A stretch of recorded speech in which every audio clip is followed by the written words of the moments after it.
विद्यार्थी मित्र James academy channel में अल्पेश ठुम्मर वती आपનું हार्दिक स्वागत है।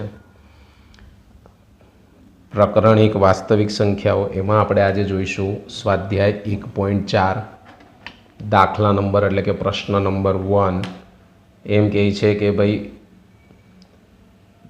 भागाकारनी लांबी प्रक्रिया कर्या वगर नीचे समय संख्याओं નું નિરૂપણ શાંત છે કે અનંત અનંત અને આવૃત એવું પણ લખી શકાય છે અને અનંત આવૃત લખો તો પણ ચાલે। ચાલો આપણે પહેલો દાખલો જોઈશું। ફર્સ્ટ એક્ઝામ્પલ જોઈશું। કેટલા છે તો કે ભાઈ 13 ના છેદમાં 3125 3125 ના તમે અવયવ પાડશો મિત્ર એટલે 5 આવશે। 5 કેટલી વખત તો 5 વખત આવશે એટલે મને લખી શકું છું 13 ના છેદમાં 5 ની 5 ઘાત કેટલી લખી શકું છું 5 ઘાત। ઓકે, અહીંયા તમારી પાસે છેદ શું આવ્યો એ જો તો કે ભાઈ અહીંયા છેદ આપણને મળે છે તો આપણે પ્રમેય અનુસાર જોઈએ। કયા પ્રમેય અનુસાર મિત્ર તમે જોઈ શકો છો તો અહીંયા કહી શકું છું કે 2n અને 5m आ बेमांथी एक आववुं जोईए। जो 5 आवे तो एनी वडे 2 नी घात गुणीने पण आपणे एने शांत निरूपण करी शकीए। माटे एने कही शकीए कि आ जे संख्या छे ए कई छे तो कि भाई शांत निरूपण छे। कई छे? शांत निरूपण छे। कारण के छेदमां केटला आवे कारण पूछाय तो खबर पड़वी जोईए कि 2n × 5m तो 1.5 1.6 अनुसार कही शकाय आपणे। तो बेमांथी कोई पण एक होवो जोईए, आ सिवाय कोई हशे तो नहीं चाले मित्र। बरोबर, ख्याल आवी गयो? ओके, तो आने कई कहीशुं आपणे शांत निरूपण। हवे तमने जे प्रश्न 2 आप्यो छे ए प्रश्न 2 मां शुं कहे छे तो आना आधारे ज कीधुं छे मित्र। अहींया प्रश्न 2 मां शुं कहे छे आपणे प्रश्न 2 साथे चलावવો પડશે तो तमने थोड़ी मजा आवशे। प्रश्न 1 में जे समय संख्याओं दशांश निरूपण शांत होय तो आ शांत आयु शांत होय तो ज आपणे एने दशांश निरूपण में दर्शावी शकीए। तो शांत आवे तो एने दशांश में फेरवવું પડશે। तो आ पहलो ज दाखलो आनी अंदर केवी रीते आवशे तो અહીંથી તમારે લખવાનું છે 13 છેદમાં 3125 तो શું આવ્યું હતું 13 છેદમાં 5 ની 5। આવું મેં તમને ઉદાહરણ સમજાવી દીધું આગળના વિડીયોમાં। ओके, हवे 5 है तो मारे नीचे 10 लाववा पड़े तो 5 × 2 = 10 એટલે હું અહીંયા ફક્ત 2 લખું તો ચાલે નહીં પણ કેટલી ઘાત છે 5 તો 2 ની 5 ખાલી છેદમાં લખું ના ચાલે બેલેન્સ રહેવું જોઈએ એટલે અંશમાં પણ ગુણવું પડે। अच्छा, હવે અંશમાં જો આપણે આને ગુણવા જઈએ છીએ મિત્ર તો શું મળે છે જો આને અંશમાં ગુણવા જઈશું તો મિત્ર આપણે શું લેવાનું થશે बोलो। हवे 5 × 2 = 10 थई जशे मित्र तो ऊपर शुं आवशे 13 × 2 ની 5 घात करवानी छे तो 2 ની 5 घात करशो એટલે 32 छेदमां 5 × 2 = 10 અને 5 घात। चलो तो हवे आनो गुणाकार आपणे करीए 13 × 32 करी नाखीए तो 13 × 32 करशो એટલે કેટલા આવશે તો કે ભાઈ 416 અને છેદમાં 10 ની 5 घात। હું 10 ની 5 घात આપું તો શું આવે મિત્ર 0.3 तो है ज बीजा 2 शून्य लगावा पड़े 416 तो आमे शेमा रूपांतरित कर्यु कहेवाय मित्र तो कि भाई दशांश स्वरूप में रूपांतरित कर्यु कहेवाय। पण जेमां शांत आवे एने ज आमां फेरववानुं छे बाकीनाने आपणे फेरवीशुं नहीं। आ खास नोंध लेवी मित्र। चलो हवे आपणे दाखला नंबर 2 पर जईए तो अहींया बीजा नंबर में दाखलो शुं आवे छे जरा जोईए। तो अहींया बीजा नंबर में रकम शुं छे तो एम कहे छे कि भाई 17 ना छेदमां 8। चलो 17 ना छेदमां 8 होय तो 8 ना अवयव पाड़ीए तो 2 × 2 × 2 એટલે કેટલા થાય તો કે ભાઈ 17 અને 2 ની 3 ઘાત। તો છેદમાં શું આવ્યું મિત્ર તમે જોઈ શકો છો હમણાં જ સમજાયું કે 2n 5m સ્વરૂપ આવે છે બેમાંથી એક હોવું જોઈએ 2 અથવા 2n અથવા 5m હોવું જોઈએ।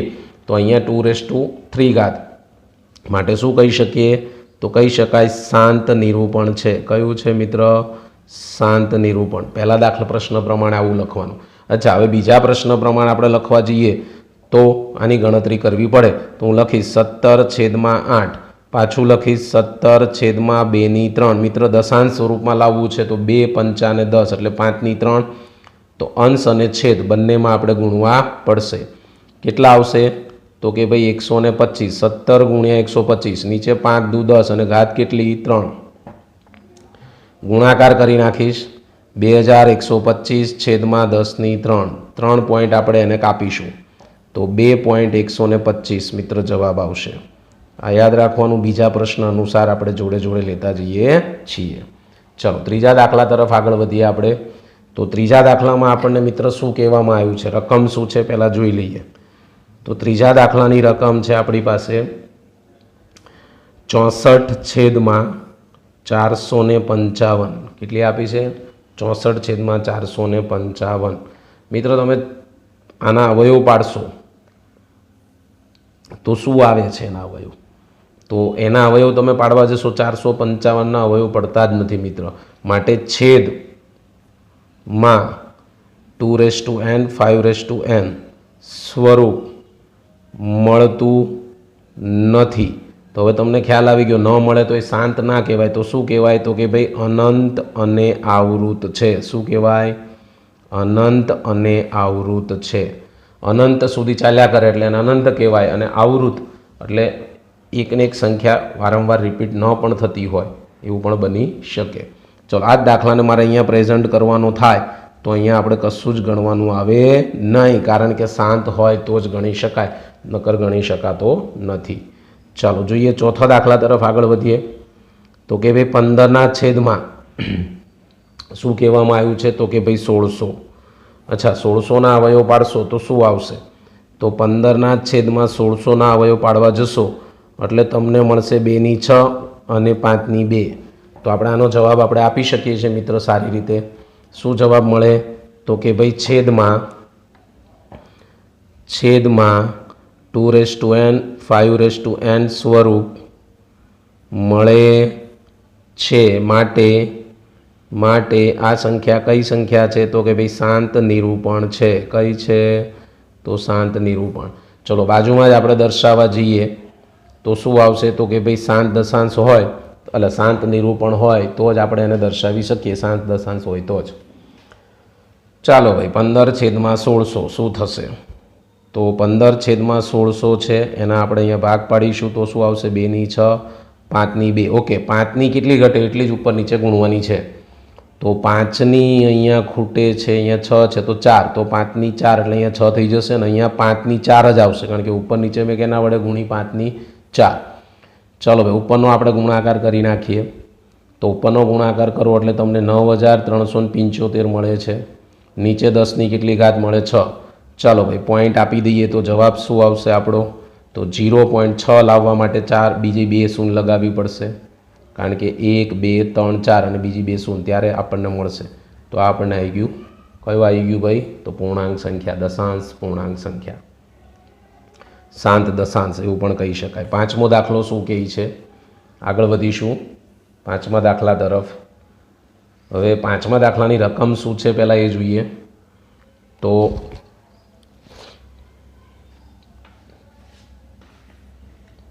ચાલો પાંચમા દાખલાની રકમ લઈએ 39/343 343ના મિત્ર અવયવ પડી શકતા નથી એટલે હું કહી દઈશ કે આ સંખ્યા અનંત અને આવૃત છે કઈ છે અનંત આવૃત છે જો અનંત આવૃત હોય તો અહીંયા દાખલો આગળ ગણાશે નહીં એટલે અહીંયા પાંચમામાં એ દાખલો ગણી શકાતો નથી કારણ કે આપણને શું કહેવામાં આવ્યું છે શાંત દશાંત હોય તો જ દાખલો ગણવાનો છે મિત્ર ઓકે હવે આપણે જઈએ આગળ વધીએ છઠ્ઠા દાખલા તરફ 23/23ના છેદમાં આપણને આવું આપી જ દીધું છે સરસ 2/3 અને 5/2 એટલે ગણવાની કંઈ જરૂર આમાં રહેતી નથી મિત્ર ઓકે તો ડાયરેક્ટ જ ખબર પડી જાય છે શું ખબર પડે છે કે ભાઈ છેદમાં 2n 5m સ્વરૂપ મળે છે માટે શું કહી શકાય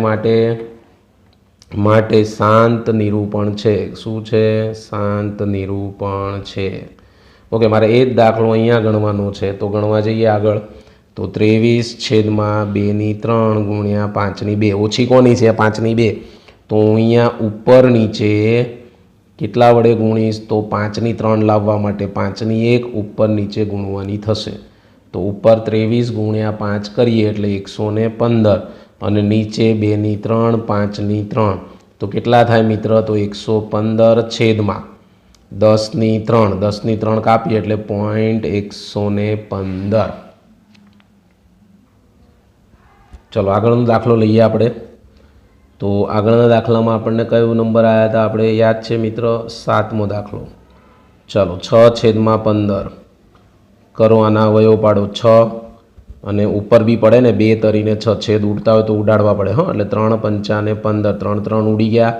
2/5 શું આવ્યું? 2/5 એટલે 5ની કેટલી ઘાત કહેવાય? છેદમાં 1. તો અહીંયા કહી શકાય કે 2n સ્વરૂપ મળે છે. માટે આ સંખ્યા કઈ થઈ જશે મિત્ર? તો કે ભાઈ શાંત દશાંશ છે. કઈ છે? શાંત દશાંશ છે. જો હોય તો આપણે અહીં બાજુમાં દાખલો ગણવો પડે. પ્રશ્ન 2નો દાખલો છે મિત્ર, અને આ છે પ્રશ્ન 1. ચાલો તો હવે શું કરીશું? તો શું લઈશું આપણે? સંખ્યા પહેલાં તો કેટલા લેવાના થશે છેદમાં અને ઉપર? બોલો.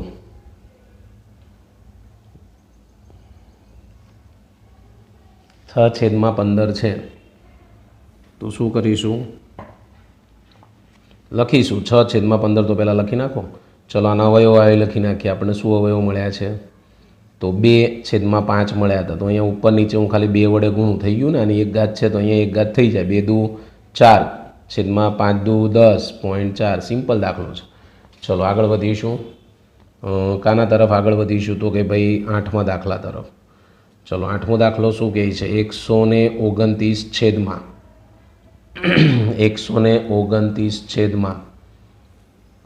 2/2 5/7 અને 7/5. મિત્ર અહીંયા જોઈ શકો છો તમે 7/5 માટે ડાયરેક્ટ જ હું કહી દઈશ અનંત અને આવૃત છે. માટે મારે અહીંયા તો કશું ગણવાનું આવતું નથી, કારણ કે અનંત આવૃતમાં આપણે ગણતરી કરવાની નથી. ચાલો જોઈએ આપણે દાખલા નંબર 9. 35/50 35ના ભાગ પાડી 7 5 35. 50ને ડિવાઈડ કરીશ એટલે 5 દુ 10 અને પાછું બાજુમાં જશે એટલે 25. 25ને ઘાત કેટલી આવશે ભાઈ? 2. 5 દુ 10 થાય ને, પાછી 2 ઘાત આવે ને? ઓકે, ચલો આગળ વધીશું. અહીંથી 1 ઘાત ઉડી જશે એટલે 7/2 ગુણ્યા 5 શું આવે છે? તો 2n ઇન્ટુ અહીંયા મિત્ર આપણે ભૂલ કરી છે લખવામાં, એટલે હું તમને સમજાવી દઉં, મારું ધ્યાન ગયું. અહીંયા 2/2 અને 2m નહીં, 5/m. ઓકે, ચાલો આગળ વધીશું. 5/m સ્વરૂપ મળે છે. ચલો તો શું કરીશું મિત્ર? તો કયું આવે તમને ખબર પડી ગઈ? શાંત દશાંશ સંખ્યા છે. હવે શાંત હોય તો કંઈ આપણે શાંત તો બેસવાનું નથી મિત્ર. શું કરીશું? ગણવો પડશે દાખલો. તો આ જ દાખલો આપણે અહીંયા ગણીશું. શું થશે? તો 35/50 જેવો છેદ ઉડાડીને જે મળ્યા હતા એ લખીશ. તો 5 દુ 10 પોઈન્ટ કાપીશ 0.7 છે મિત્ર. એકદમ ઇઝી દાખલા. ઓકે, 10મો દાખલો પ્રશ્ન 1ની અંદર શું કહે છે? પ્રશ્ન 1ની અંદર એવું કહે છે કે ભાઈ 77/210. હવે જો હું 210ના અવયવ પાડીશ ને મિત્ર તો મને આવું મળશે 3 ગુણ્યા 7 ગુણ્યા 2 ગુણ્યા 5. આ 2 ગુણ્યા 5 તો આવ્યા, પણ વધારાના 3 ગુણ્યા 7 આવ્યા. માટે કહી શકાય કે અનંત અને આવૃત છે. માટે મારે અહીંયા કંઈ ગણવાનું થતું નથી મિત્ર, યાદ રાખજો. ચાલો મિત્ર, સમય ન બગડે એટલે પ્રશ્ન 3ની મેં રકમ લખી છે. નીચેની વાસ્તવિક સંખ્યાઓનું દશાંશ નિરૂપણ દર્શાવેલ છે. દરેક માટે જણાવો કે તે સમય છે કે નહીં, અને જો સમય હોય તો તેના p/q સ્વરૂપમાં pના અવિભાજ્ય અવયવો વિશે તમે શું કહી શકો છો? તો મિત્ર આપણે પહેલો રકમ લઈશું આપણે. તો પહેલામાં આપણને શું કહેવામાં આવ્યું છે કે તેવી 43.12 3 4 5 6 7 8 9 આવું આપેલું છે આપણને. ઓકે, તો ચલો હવે આપણને શું બતાવવાનું કીધું છે પહેલાં કે દશાંશ નિરૂપણ દર્શાવેલ છે સમમેય છે કે નહીં. ચલો મિત્રો હવે તો પહેલાં તો આપણે એમ કહી શકીએ કે આ શું છે તો સમમેય છે. કેવી રીતે મને ખબર પડી? આ સંખ્યા કેવી છે? સમમેય. કેવી રીતે ખબર પડી? તો આપણે અહીંયા જોઈશું કે જો સમમેય હોય તો તેના p/q સ્વરૂપમાં ક્યુના અવિભાજ્ય અવયવ વિશે તમે શું કહી શકો? તો મિત્ર અહીંયા તમે કહી શકો છો કે અહીંયા ક્યુના અવિભાજ્ય અવયવો 2 અથવા 5 ફક્ત 2 જ મળે છે. ગણવાના નથી કીધો મિત્ર દાખલો, ખાલી જવાબ આપવાનો. બંને હશે, 5 હશે અથવા 2 હશે અથવા તો બંને હશે. અને ખબર કેવી રીતે પડે? તો મિત્ર જો અહીંયા તમે સંખ્યા લો તો આગળ કંઈ રિપીટ થતી નથી કે ઉપર 12 આપ્યો નથી. તમે 9મા ધોરણમાં ભણી ગયા છો, ઉપર 12 આપ્યો હોય તો એ સંખ્યા પાછી રિપીટ થતી હોય. પણ અહીંયા તો આપણને કોઈ સંખ્યામાં તમે જોઈ શકો છો ફિક્સ જ છે, એટલે નીચે આપણે ઘાત જો અહીંયા લખ્યું હોય તો લખાય 1 2 3 4 5 6 7 8 9. 10ની નીચે 9 ઘાત આવે. કેટલી ઘાત આવે? 9. તો નીચે 9 આવે 10ની તો 2 5 10 થાય. આ રીતે એક સમજાવી દઉં, આમાં ગણવાનું તો છે નહીં, પણ આવી જ્યારે સંખ્યા હોય ને પોઈન્ટ તમે નીકાળી દો છો તો 10ની 9. તો 10ની 9 એટલે શું? તો 10ની 9 એટલે 2 5 ને 10 એટલે 9 ઘાત. 2ની 9 અને 5ની 9 તો નીચે આવી ગયું 2 અને 5. ઓકે ચલો બીજો શું કહે છે? 120 1200 12,000 1,20,000 અપ ટુ અનંત. ચલો શું કહીએ તો આને શું કહી શકાય? તરત જ ખબર પડે કે સાહેબ આ સમમેય સંખ્યા નથી, કારણ કે અહીંયા તમે જોઈ શકો 120 1200 વધતા જાય છે. જુઓ શૂન્ય વધતા જાય, બાકી આગળ સંખ્યા હજી ચાલુ છે, માટે આ સંખ્યા સમમેય નથી. માટે આના છેદમાં 2/5 બી ન આવે, એટલે આના વિશે કશું કહી શકાય નહીં. ક્યુના અવિભાજ્ય લખવું હોય તો લખાય કે ક્યુના અવિભાજ્ય અવયવો 2 અથવા 5 મળતા નથી. આવું લખો એટલે લખાય, ન લખો તો પણ ચાલે. ચલો લાસ્ટ છે આમાં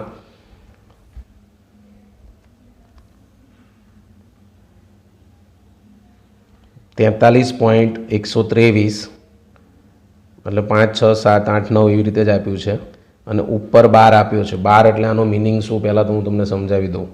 તમે 9માં ભણ્યા છો મિત્ર, તો આ સંખ્યા ફરીથી અહીંયા રિપીટ થશે આ રીતે, બરાબર, અને આ સંખ્યા અનંત સુધી ચાલુ રહેશે. તો અહીંયા સમમેય સંખ્યા છે. આ કેવી રીતે ખબર પડી કે 12 છે એટલે એનું ચાલુ રહેવાનું છે, માટે આ સંખ્યા કઈ છે આપણા માટે? સમમેય સંખ્યા. અને જો સમમેય સંખ્યા હોય મિત્ર તો આપણે કહી શકીએ કે ક્યુના અવિભાજ્ય અવયવો ક્યુના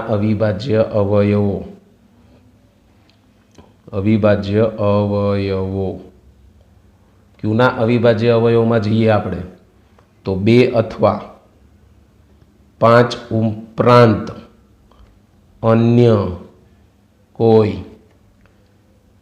અવિભાજ્ય પણ અવયવ હશે અથવા સામાન્ય છે, આવું કહી શકાય. શું કર્યું ફરીથી મિત્ર? કેમ આવું થયું? તો પહેલાંની અંદર તો ફિક્સ સંખ્યા હતી, આગળ રિપીટ થતી નથી, જ્યારે બીજામાં તો શૂન્ય વધતી એટલે સમમેય નથી. આ સમમેય છે પણ નીચે 2 અથવા 5 ઉપરાંત કોઈ અવયવો આપેલો હશે, ઉપરાંત કોઈ અન્ય અવયવો આપેલ હશે, બરાબર. સમમેય છે પણ આ કેવી છે? તો કે ભાઈ અનંત આવૃત સંખ્યા છે. તો અહીંયા આપણું આ ચેપ્ટર પૂર્ણ થાય છે. હવે નેક્સ્ટ વિડીયોમાં આપણે નવા ચેપ્ટરની શરૂઆત કરીશું.